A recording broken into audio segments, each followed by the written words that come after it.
केंद्रीय परिवहन मंत्रालय और national highway authority of India के आदेशों के बाद देश भर के राष्ट्रीय राजमार्गों पर टोल टैक्स की वसूली शुरू हो गई, जिस पर कई राज्यों में लोगों ने नाराजगी भी जताई। इससे पहले 25 मार्च को मंत्रालय की तरफ से कुछ वक्त के लिए इस पर रोक लगाने का फैसला लिया गया था, लेकिन नए दिशा निर्देशों के बाद देश भर में राष्ट्रीय राजमार्गों पर टोल टैक्स की वसूली शुरू हो गई। आज से देश भर में जितने भी राष्ट्रीय राजमार्ग के टोल टैक्स हैं वो शुरू हो गए हैं। यहाँ पर आप देख सकते हैं टोल कर्मी यहाँ पर मौजूद हैं, गाड़ियां यहाँ पर लगी हुई हैं जो टोल दे रही हैं, टोल कर्मी टोल वसूल रहे हैं। हरियाणा के मानेसर में दिल्ली जयपुर नेशनल हाईवे पर मौजूद टोल बूथ पर गाड़ियों और ट्रकों की लंबी कतार दिखी। जरूरी सेवाओं से जुड़े लोगों ने तो इस पर नाराजगी भी जताई। डॉक्टर हूँ मैं खुद। अच्छा, अब टोल लेंगे तो टोल देंगे, क्या दिक्कत है? गवर्नमेंट मांग रही है तो, मगर गलत है टोल लेना। जब लॉकडाउन है तो उसमें टोल का कोई मतलब ही नहीं बनता है। उत्तर प्रदेश के वाराणसी और लखनऊ बाराबंकी बॉर्डर पर तो टोल टैक्स की वसूली के साथ जैम की समस्या भी शुरू हो गई। मुंबई, जहां कोरोना तेजी से पैर पसार रहा है, वहां भी 5 टोल बूथ पर रात 12 बजे से ये फैसला लागू हो गया। कॉपी आई है MSRDC की तरफ से, साफ तौर पे जो मुंबई के मुख्य 5 टोल नाके हैं उन पर साफ तौर पे कहा गया है कि वो टोल वसूलें। वैसे तो मंत्रालय ने कहा है कि कर्मचारी टोल टैक्स लेते समय एहतियात बरतें, लेकिन नोटों से इन्फेक्शन फैलने का डर अब भी उनमें है। राजस्थान में एक ही दिन में कोरोना के 98 पॉजिटिव मामले सामने आने से गहलोत सरकार की चिंताएं और बढ़ गई हैं। चिंता की बात यह है कि अकेले जयपुर में ही पिछले 24 घंटे में कोरोना के 50 मरीज सामने आए हैं। 32 पॉजिटिव मामले जोधपुर में मिले हैं। पूरे राजस्थान में कोरोना से जुड़े मामलों की संख्या बढ़कर 1576 हो गई है, जबकि राजधानी जयपुर में यह संख्या 585 है।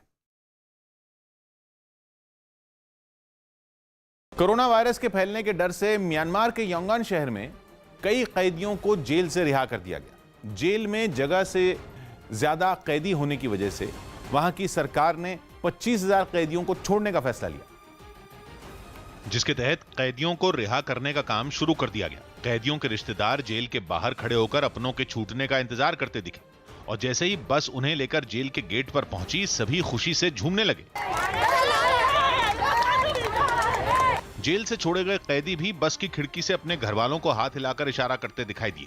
हालांकि इस बीच वहां मौजूद कई लोगों को मायूसी भी हाथ लगी, क्योंकि उनके परिवार के लोगों को जेल से रिहा नहीं किया गया।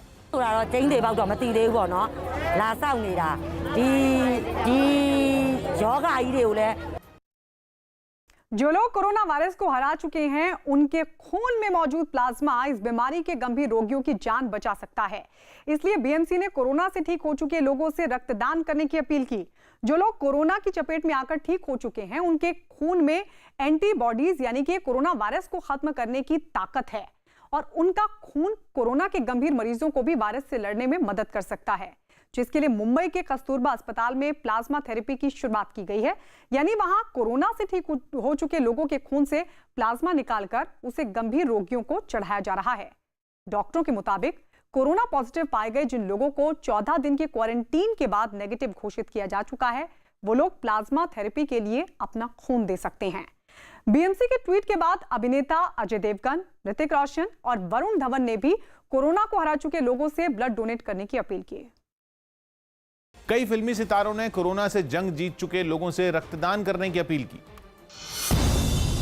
ऋतिक रोशन और अजय देवगन ने कोरोना वायरस को मात दे चुके लोगों से रक्तदान करने की अपील की। ऐसे लोगों के खून का इस्तेमाल प्लाज्मा थेरेपी के जरिए दूसरे कोरोना मरीजों को ठीक करने में किया जाता है। दिल्ली में संसद भवन की सुरक्षा में तैनात सीआरपीएफ के जवानों ने रक्तदान किया। एम्स अस्पताल ने कोरोना वायरस से लड़ाई के लिए खून देने की अपील की थी। यूपी के सीएम योगी आदित्यनाथ के पिता आनंद सिंह बिष्ट का 89 साल की उम्र में दिल्ली के एम्स में निधन हो गया। वो लंबे वक्त से बीमार चल रहे थे। योगी आदित्यनाथ को जिस वक्त अपने पिता के निधन की खबर मिली, उस वक्त वो लखनऊ में कोरोना वायरस के खतरे पर अधिकारियों के साथ एक बैठक कर रहे थे। ये खबर मिलने के बाद वो थोड़ा भावुक जरूर हुए, लेकिन उन्होंने बैठक जारी रखी। दिल्ली के पास नोएडा में अस्पताल में भर्ती एक गर्भवती महिला की मदद के लिए कई पुलिस वालों ने रक्तदान किया। महिला को डिलीवरी के वक्त खून की जरूरत थी, लेकिन लॉकडाउन की वजह से पहले इसमें मुश्किल आ रही थी। मध्य प्रदेश के बड़वानी में लॉकडाउन में कई सब्जी मंडियां बंद होने से प्याज के किसानों ने नुकसान होने का दावा किया। किसानों ने बताया कि खेतों में तैयार प्याज की फसल वक्त पर नहीं काटे जाने से वो खराब हो रही है। अपने खेतों में ही प्याज खुले धूप छांव में पड़ी हुई है और पानी का मौसम भी चल रहा है। ऐसे देखते हुए किसानों की प्याज अपने खेतों में ही खराब होने लगी है।